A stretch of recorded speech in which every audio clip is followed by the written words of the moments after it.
Hello friends, welcome back to my channel. तो friends, आज इस वीडियो में हम लोग सीएचएस एंट्रेंस एग्ज़ाम के लिए कुछ इंपॉर्टेंट बुक्स के बारे में जानने वाले हैं। फ्रेंड्स, सबसे पहले किसी भी एग्ज़ाम को क्रैक करने के लिए हमें सबसे पहले उस एग्ज़ाम के बारे में बहुत अच्छे से पता होना चाहिए और हमें ये भी पता होना चाहिए कि कहाँ से ज़्यादातर क्वेश्चंस पूछे जा रहे हैं, कौन से बुक्स या स्टडी मटेरियल पढ़ने से सिलेक्शन का चांस जो है वो इंक्रीज होगा। तो मैं आज इस वीडियो में आप लोगों को यही बातें बताने जा रहा हूँ। आप कौन कौन से स्टडी मटेरियल को फॉलो करेंगे, कौन से बुक्स को फॉलो करेंगे कि आपका एग्ज़ाम में सिलेक्शन 100% श्योर हो जाए। ठीक है, तो इस वीडियो में बताई गई बुक्स को अगर आप फॉलो करते हैं तो आपके सिलेक्शन के चांसेस 100% हो सकते हैं। ठीक है, तो चलिए वीडियो को स्टार्ट करते हैं। आप बिना स्किप किए वीडियो को देखिए। इस वीडियो में हम लोग बहुत सारी बुक्स के बारे में डिस्कस करेंगे। ज़रूरी नहीं है कि आपको सब पढ़ना है, मैं आपको बताऊँगा कि आपको क्या क्या पढ़ना है। सब कुछ पढ़ने से सिलेक्शन नहीं होता है। जो चीज़ एग्ज़ाम में पूछा जा रहा है वही पढ़ने से आपका सिलेक्शन होगा। ठीक है, तो सारी चीज़ें पढ़ने से कोई फ़ायदा नहीं है, आपको बस एग्ज़ाम निकालना है। ठीक है, और उसके लिए आपको स्टडी करनी है। तो इस वीडियो में मैं आपको बताऊंगा कि आपको क्या क्या पढ़ना है और क्या क्या नहीं पढ़ना है। ठीक है, तो चलिए वीडियो को स्टार्ट करते हैं। दोस्तों, वीडियो में हम लोग सब्जेक्ट वाइज मूव करेंगे। तो सबसे पहले हम देखेंगे साइंस के बारे में। ठीक है, और दोस्तों मैं आप लोग को बता दूं, मैंने भी जब प्रिपरेशन की थी तो मैंने भी यही सब बुक्स को फॉलो किया था और उसके बाद भी मैंने कुछ रिसर्च किया है। मैंने कुछ बुक्स को और नया ऐड किया है जिससे क्वेश्चन आए थे और जो मैं नहीं कर पाया था, तो मैंने उन सब बुक्स को भी इसमें ऐड किया है। ठीक है, तो सबसे पहले देखते हैं साइंस के बारे में। देखिए, साइंस में आपको बस एनसीईआरटी पढ़नी है। ठीक है, एनसीईआरटी बुक्स जो आपके स्कूल में अगर चलता है तो ठीक है। अगर आपके स्कूल में एनसीईआरटी नहीं चलता है तो आपके स्कूल में एनसीईआरटी बेस्ड बुक चलता ही होगा। ठीक है, तो सबसे अच्छा है आप एनसीईआरटी की बुक एक खरीद लें। तो अगर आप एनसीईआरटी की बुक को खरीद सकते हैं तो वो बहुत अच्छा होगा। ज़्यादा प्राइस नहीं होता है, लगभग 50 रुपये में आपको क्लास 8 की साइंस की एनसीईआरटी की बुक मिल जाएगी। ठीक है, ये वीडियो में दोस्तों मैं क्लास 9th को ही फोकस कर रहा हूँ। अगर आप और क्लासेस के लिए कमेंट करेंगे तो मैं वीडियो उसके लिए भी बना दूंगा। ठीक है, और दोस्तों आप इस वीडियो से भी कंपेयर कर सकते हैं कि मैं जो जो बुक्स बताऊंगा बस आपको क्लासेस चेंज करनी है। सारे बुक्स इंपॉर्टेंट है जो जो क्लास के लिए आप एग्जाम दे, लेकिन इस वीडियो में मैं क्लास 9th को फोकस कर रहा हूँ और उसी हिसाब से मैं बुक्स का नाम बताऊँगा। ठीक है, तो साइंस में सबसे पहले आपको एनसीईआरटी करनी है। ठीक है, और सिर्फ एनसीईआरटी करनी है। ठीक है, इसके अलावा क्वेश्चन बाहर से नहीं आते हैं। आपको एनसीईआरटी लाइन टू लाइन पढ़नी है और अच्छे से पढ़नी है। अगर आपके पास एनसीईआरटी नहीं है, कोई एनसीईआरटी बेस्ड बुक है, तो आप उसे भी पढ़ सकते हैं। नेक्स्ट हम देखते हैं हिंदी। ठीक है, दोस्तों देखिए, हिंदी के लिए सबसे पहले आपको हिंदी ग्रामर तो आना ही चाहिए। हिंदी ग्रामर से लगभग 15 क्वेश्चंस आते हैं। ठीक है, हिंदी ग्रामर में जो भी आता है क्लास 8 या 9th या 10th के बेसिस पे आप पढ़ सकते हैं। ठीक है, हिंदी ग्रामर का कोई क्लास नहीं होता। ऐसा नहीं है कि क्लास 8 का ये ग्रामर है, क्लास 9th का ये ग्रामर है। आप बेसिक हिंदी ग्रामर आपको अच्छे से आनी चाहिए। ठीक है, तब आप क्वेश्चंस को अच्छे से कर पाएंगे। तो हिंदी ग्रामर के लिए आप कोई भी एक अच्छी सी बुक खरीद लेंगे तो उससे हो जाएगा। ठीक है, उसके बाद दोस्तों वोकेबलरी। ठीक है, हिंदी में भी आपको वोकेबलरी जैसे कि पर्यायवाची शब्द, एक शब्द के लिए अनेक शब्द जो होते हैं वो सब आपको याद करना होगा, क्योंकि वहाँ से क्वेश्चन आते हैं।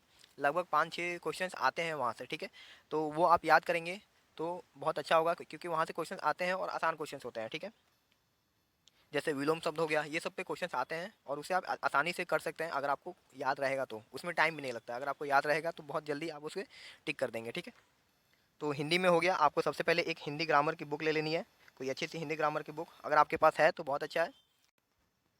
और उसके बाद आपको वोकेबलरी पोर्शन पे फोकस करना है। ठीक है, नेक्स्ट हम देखते हैं इंग्लिश। ठीक है, दोस्तों इंग्लिश का क्वेश्चन मैं पहले से भी बताते आ रहा हूँ, थोड़ा सा टफ होता है। ठीक है, लेकिन इतना भी टफ नहीं है कि आप कर नहीं पाएँ। ठीक है, अगर आप पढ़ के जाएंगे तो बहुत ही आसानी से कर सकते हैं। ठीक है, तो इंग्लिश में सबसे पहले तो आपको इंग्लिश ग्रामर पढ़ना ही होगा।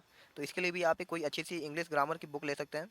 ठीक है, और उसके बाद आपको वोकेबलरी पे इस पे ज़्यादा ध्यान देना है। ठीक है, क्योंकि यहाँ पे वोकेबलरी से ज़्यादा क्वेश्चंस आते हैं। ठीक है, तो वोकेबलरी पे आपको ज़्यादा ध्यान देना है। स्पेलिंग टेस्ट पे ही लगभग 4 सवाल आ जाते हैं। ठीक है, आपको स्पेलिंग दिए रहेंगे और आपको उसमें से बताना होगा कि सही वाला स्पेलिंग कौन सा है। ठीक है, तो इस पे आ जाता है। और एंटोनिम सैनोनिम इस पे आ जाता है। ठीक है, तो ये सब वोकेबलरी पोर्शन में आएगा और इसे आपको अच्छा से करना हो, तभी आप इंग्लिश को अच्छे से कर सकते हैं। ओके, इंग्लिश थोड़ा सा ट्रिकी है, मैं फिर से बता रहा हूँ, लेकिन आप इसे अगर पढ़ के जाएंगे तो आसानी से कर लेंगे। और इसमें कोई पब्लिकेशन नहीं है, आप कोई भी इंग्लिश ग्रामर की बुक ले सकते हैं और वहाँ से पढ़ सकते हैं। ओके, तो इसके बाद हम लोग देखते हैं सोशल साइंस के लिए। ठीक है, तो देखिए, सोशल साइंस का जो सिलेबस है वो सबसे ज़्यादा वेरी करता है। मतलब सोशल साइंस का जो सिलेबस है यानी एसएसटी का जो सिलेबस है वो सीएचएस के लिए बहुत अच्छे से डिफाइंड नहीं है। कभी कभार क्या होता है कि क्लास 6 या 7 से भी क्वेश्चन आ जाते हैं। क्लास 6 यानी जो एंशियंट हिस्ट्री है वहाँ से भी क्वेश्चन आ जाता है, कभी कभी मेडेवल से भी आ जाता है और क्लास 8 से तो मॉडर्न हिस्ट्री से तो आना ही है, ठीक है। तो इसीलिए यहाँ का जो सिलेबस है, यानी जो एसएसटी का सिलेबस है, वो बहुत अच्छे से डिफाइंड नहीं है, ठीक है। तो यहाँ पे आपको मार्क्स स्कोर करने के लिए थोड़ा सा ज़्यादा एफर्ट देना पड़ेगा। तो उसके लिए भी मैं आपको बुक्स बताऊँगा। तो सबसे पहले आपको क्लास 8 की एनसीईआरटी करनी। क्लास 8 की एनसीईआरटी की बुक मैं फिर से बता रहा हूँ, बहुत ही सस्ती मिलती है, आप खरीद सकते हैं। अगर आप नहीं परचेज़ कर पा रहे हैं तो आप पीडीएफ डाउनलोड करके भी पढ़ सकते हैं। तो सबसे पहले आपको एनसीईआरटी करनी है, या आपके स्कूल में जो भी बुक चलता होगा जो कि एनसीईआरटी बेस्ड है, उसे भी आप पढ़ सकते हैं, ठीक है। लेकिन दोस्तों यहाँ पे सिर्फ एनसीईआरटी करने से आपके सभी क्वेश्चन सॉल्व नहीं होंगे, ठीक है, क्योंकि मैंने पहले भी बताया है कि एसएसटी का सिलेबस है वो बहुत ज़्यादा वेरी करता है। तो इसके लिए आपको थोड़ा और ज़्यादा एफर्ट देना होगा। उसके लिए आप लूसेंट की बुक को परचेज़ कर सकते हैं, जो कि है लूसेंट जीके, ठीक है। ये जो बुक है, यहाँ पे मैंने इसका फ़ोटो भी लगाया हुआ है। ये जो बुक है यही है लूसेंट की जीके की बुक, इसे आप परचेज़ कर सकते हैं। ये जो है ये इसका हिंदी वर्जन है। आप अगर इंग्लिश में पढ़ना चाहते हैं तो आप इसका इंग्लिश भी ले सकते हैं। सेम टू सेम ऐसा ही होता है। लगभग 150 या 200 के बीच का ये बुक पड़ेगा। दोस्तों ये जो भी मैं बुक्स के नाम बता रहा हूँ ये मैं ऐसे ही नहीं बता रहा हूँ, मैंने प्रीवियस ईयर पेपर से मैच किया है। जो भी क्वेश्चंस आ रहे हैं प्रीवियस ईयर में वो इन सब बुक्स में मिल जा रहे हैं, ठीक है।